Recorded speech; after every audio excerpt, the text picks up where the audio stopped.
with no compromise for crime and with relentless prosecution of criminals. I will enforce the law courteously and appropriately without fear or favor, malice or ill will, with no compromise for crime. With no ni siya guys, sorry ha. With no compromise for crime. This means that crime will not be knowingly permitted. It does not mean that the officer must perform his duties to the letter of the law. In the Code of Ethics, nothing can be found in it to the effect that the officer must obtain conviction and send people to prison for long periods of time. What was stated, however, that he must do the best of which he is capable and that his action must be ethical. No man can predict or guarantee the final result of any action. Only God can do that. Man can only be responsible for his immediate action. Modern law enforcement officer has a new motto.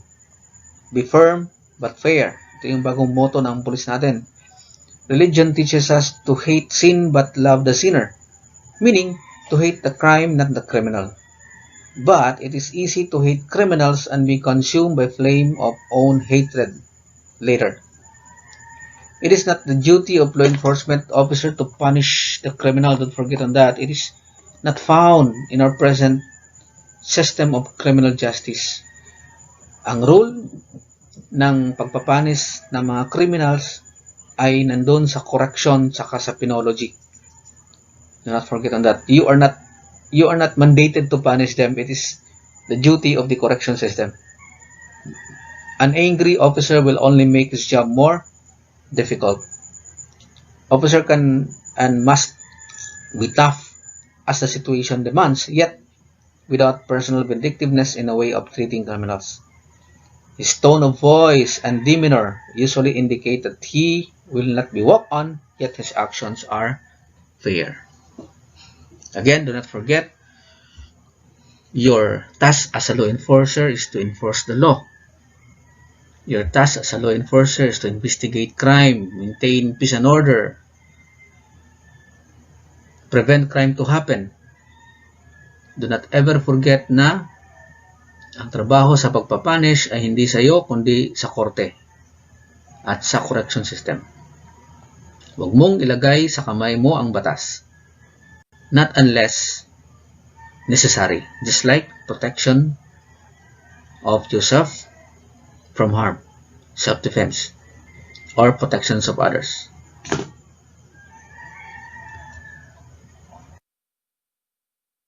Never employing unnecessary force or violence. Ayun, pinagsasabi ko kanina pa lang. At times, the use of force in the performance of one's duty is an absolute necessity. There is no escaping it, and it is extremely difficult to judge exactly when to use force. Sa interrogation, pag gumagamit ka ng third degree, yung violence, say for example, yung torture, it may produce confession, but minsan ang confession na yan ay force. At minsan ang confession na yan ay false. Force, ibig sabihin, gipugos nimo, unya, dili pod accurate ang information given. Kaya nahadlok o nasakitan naman ang imuhang gitorture. Never employ unnecessary force or violence. Harming of an innocent person is certainly a miscarriage of justice and a violation of professional conduct. That's very clear. Remember, punishment of criminals is not law enforcement function but the courts and prisons. It is also difficult enough for modern professional law enforcement officers to convince the court that their methods of interrogation were above board because in the first place, wala ka kabalo. Hindi mo kasi alam kung yung tao na yan ay, yung suspect na yan ay guilty talaga o hindi. And because of the reputation of law enforcement had 30 or more years ago.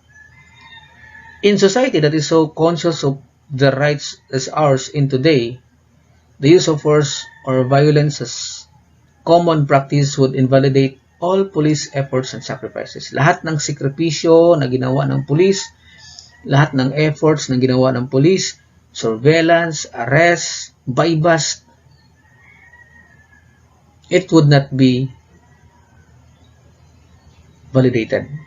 Masasayang siya because of the use of force, especially pag you harm an innocent person, especially during interrogation. You uses third degree torture.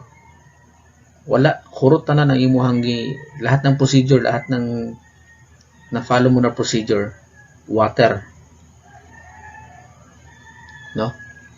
Di na magamit because of just one fault. Self-defense is a justifying circumstance. Do not forget, you can only use force in self-defense. That's very clear. Klaro na siya sa atong Article 11 sa revised Penal Code, which I think you are dealing now with your law subjects. I do not want to further clarify on that. Doon na yan sa mga law subjects ninyo. Remember again, punishment of criminals is not a law enforcement function, but that of courts and prison. Never employ unnecessary force or violence.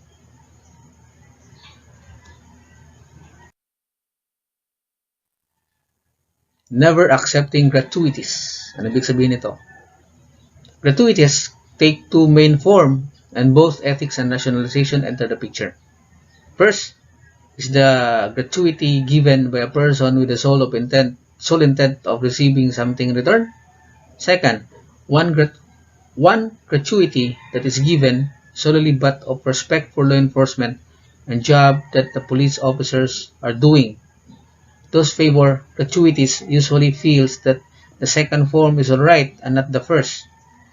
The question is, will this in any way affect the proper performance of any duties?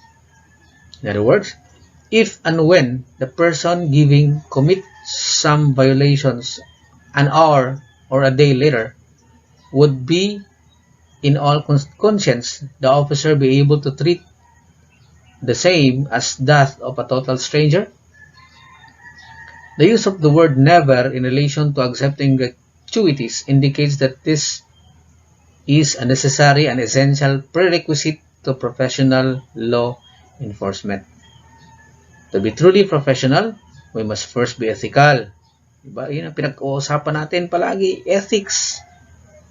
So, to become professional first, you need to become ethical. We must do what is actually desirable, not merely what we would like to become or to be desirable. This is very common sa police service. May magbibigay ng regalo. Sir, happy birthday. Nagre-regalo nga pala si Mayor. 2 litson. Sir, happy birthday. May regalo nga pala si Boss Pedro. Isang kahong Fondador. Light. Ang sarap kaya isipin nun. May nagre-regalo sa'yo sa birthday mo na walang di ba? Free. Siyempre, regalo free. But, anong kapalit nun? Anong kapalit?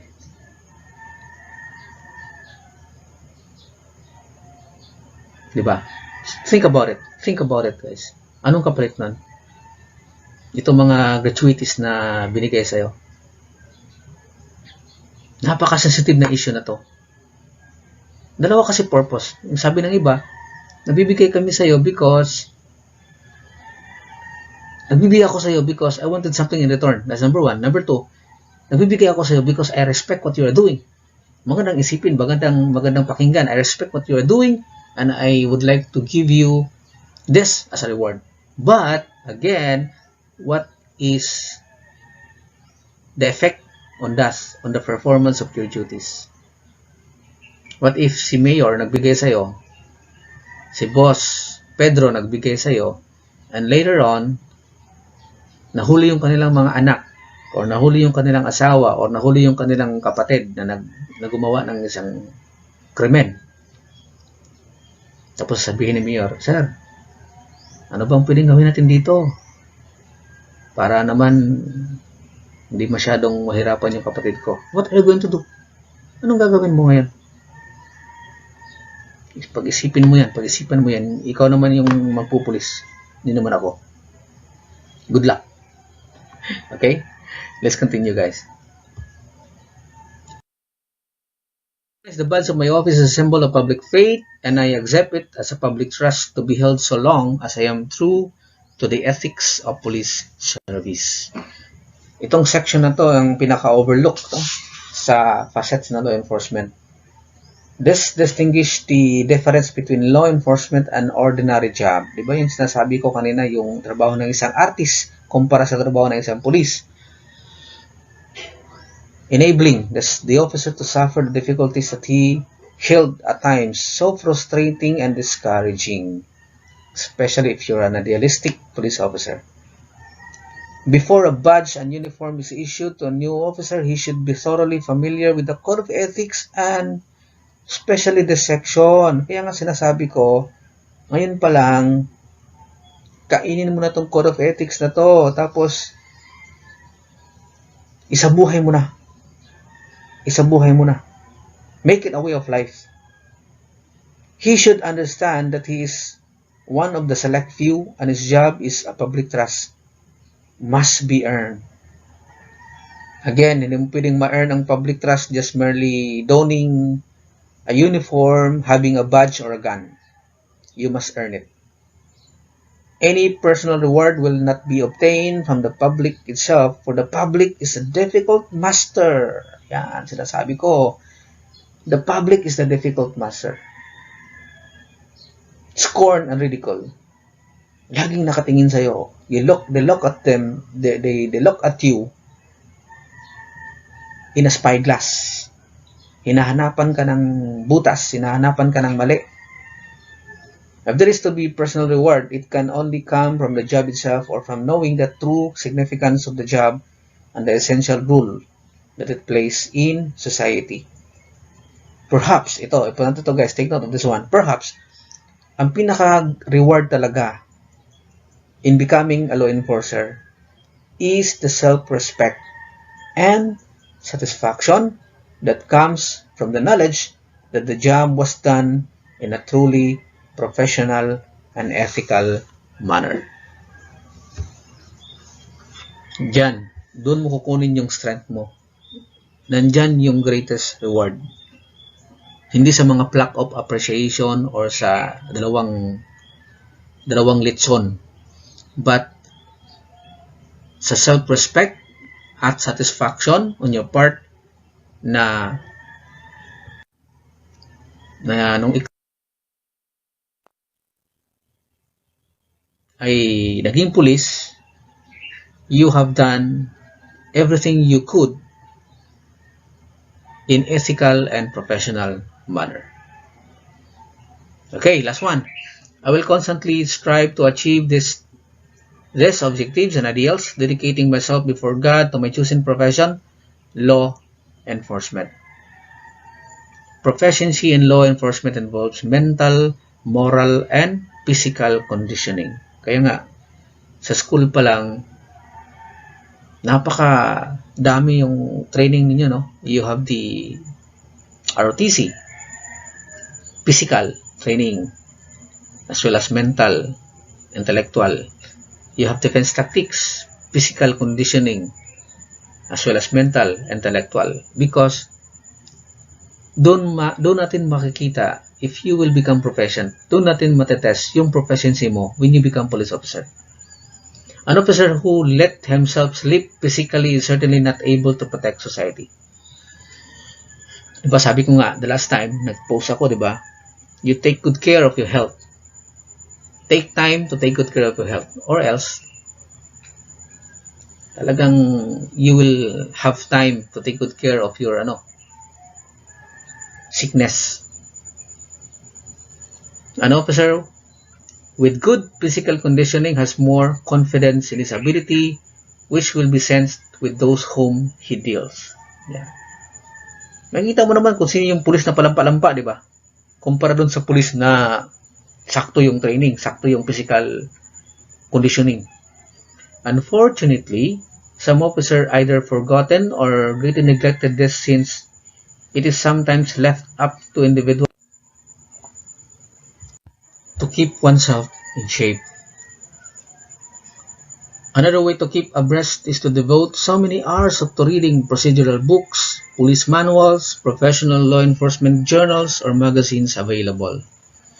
Now, since this is done on the officer's own time, he should develop the initiative common to other profession.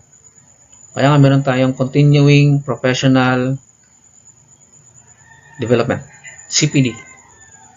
Sa atin mga criminologists, pag magre-renew ka ng lisensya mo, you need to undergo first training. You need to undergo first seminars. Kasali yun sa requirements.